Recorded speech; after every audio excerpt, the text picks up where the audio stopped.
Hey everybody, TBC here.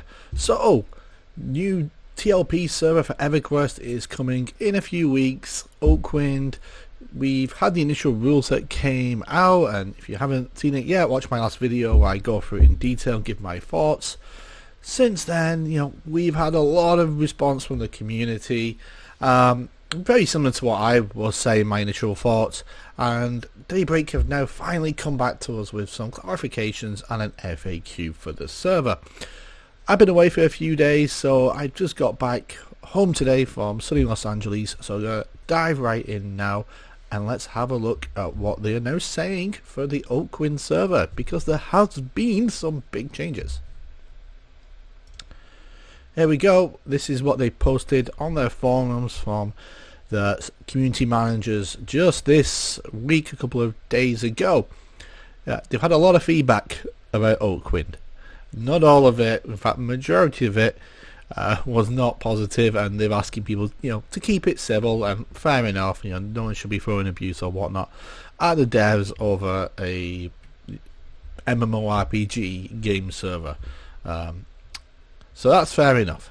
So this is an interesting point for me, and what actually I really like is Agents of Change is how you request an instance in these early expansion EverQuest. So it's not like P99 where there's one Nagi and whoever's first to engage wins it until he spawns again.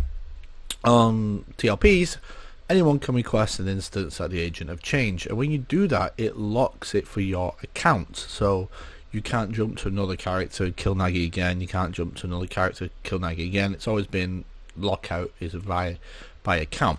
And now that's changing, and it's going to be via character. So you can raid Nagi on your main and Magician on Monday, and then you can raid it 30 minutes later on an alt Cleric. That's absolutely fine. You can do that. That's good.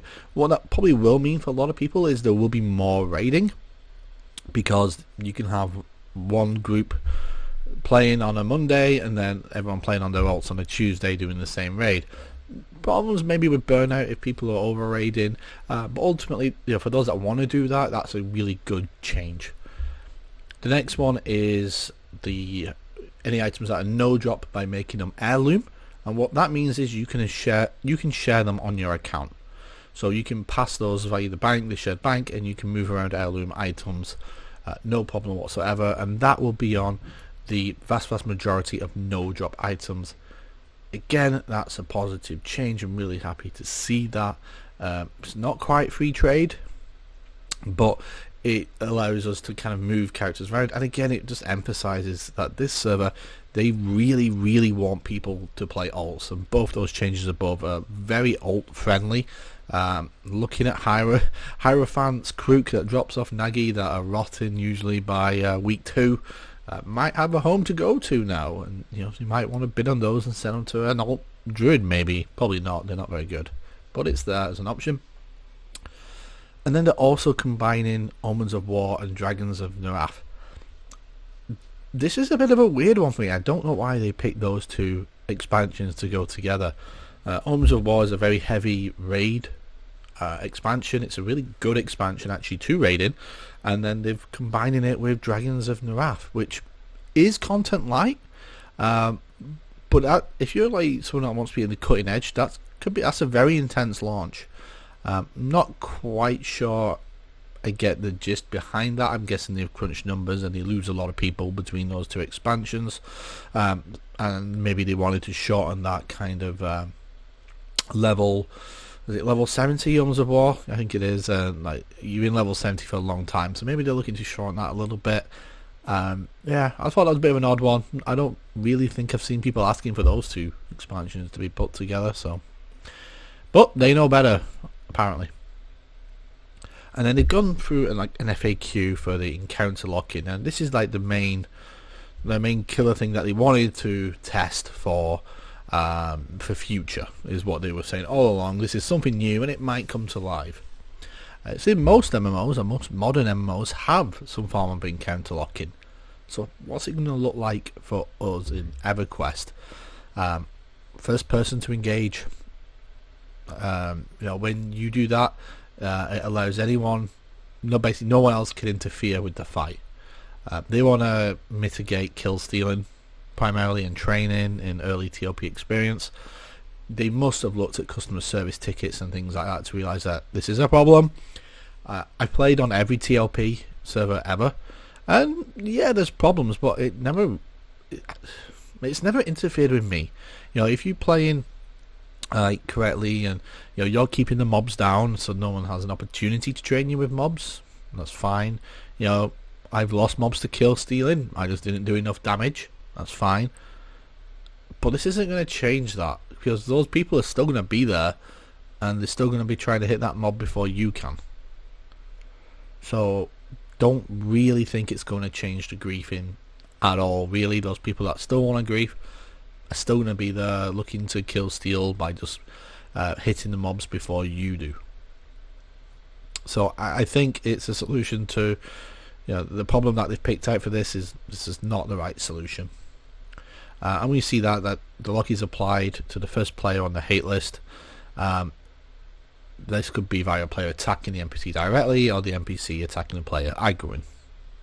The lock's removed after the NPC leaves combat.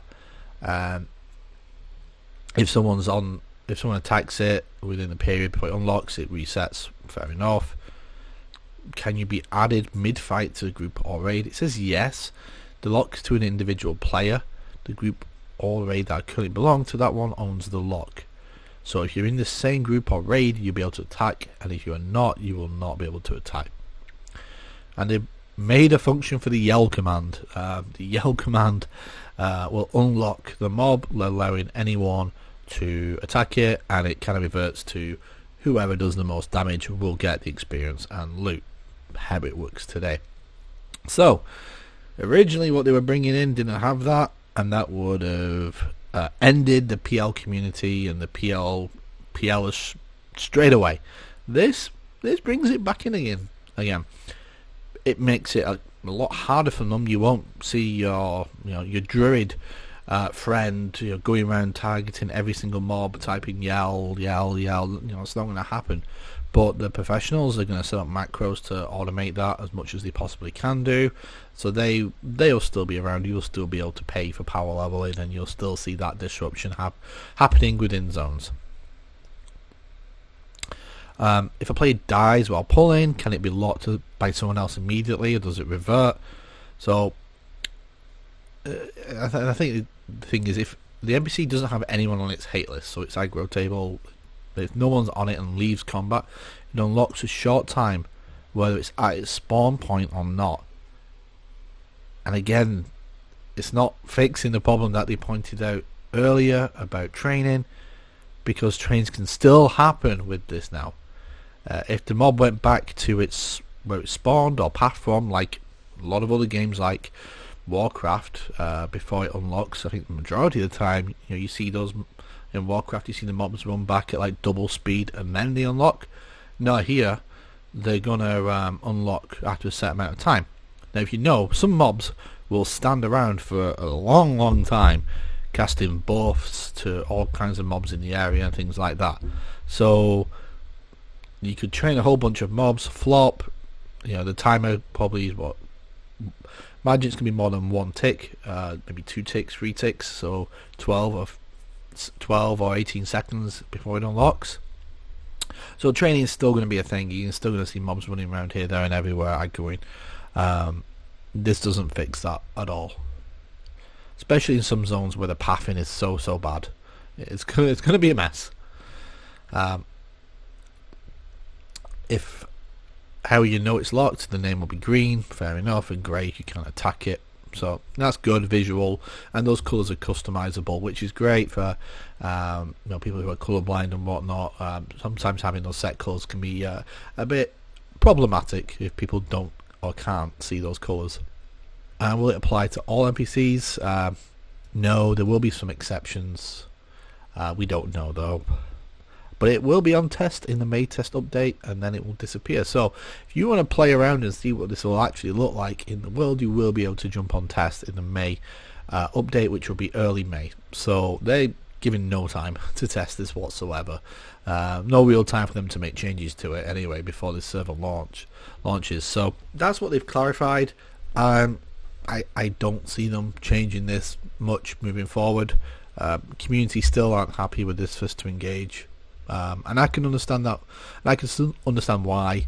It clearly isn't really designed to work within the Everquest system, and it certainly doesn't address the problems that they've listed above. It might help it a little bit, but you can still train and you can still kill steal, and that's the two things that they targeted this at, along with the power leveling. So there we go. Those are the changes they're looking to bring in for the Oakwynd server. Let me know in the comments below your thoughts. Do you agree with some of these changes? Do you think this is a good rule set? Are you going to play on Oakwynd, or does this change your mind one way or the other about your thoughts about this server and rule set? For me, I'll be playing on it. I don't know to what extent I'll be playing on it, but I'll certainly give it a try. And you know what, if I'm enjoying it, I'll see if I can find a guild and get some raiding in. Oakwynd launches towards the end of May, so if you're looking to start on that server, feel free to check out my other videos where I run through some of the best zones to hunt in and what loot to aim for. You'll find those in the playlist on my channel. Other than that, would really appreciate if you want to hit that like and subscribe button. It really does help me grow this channel and keep making videos for you guys on this game that I am so passionate about. Wanted to give a big shout out to a former guildie this week who I met up in real life for the first time while down in Los Angeles, and had an awesome dinner. That's Bobbler, the guild leader. Stop yelling at us. Hope you have a great day, and again, thanks for dinner, Bobbler.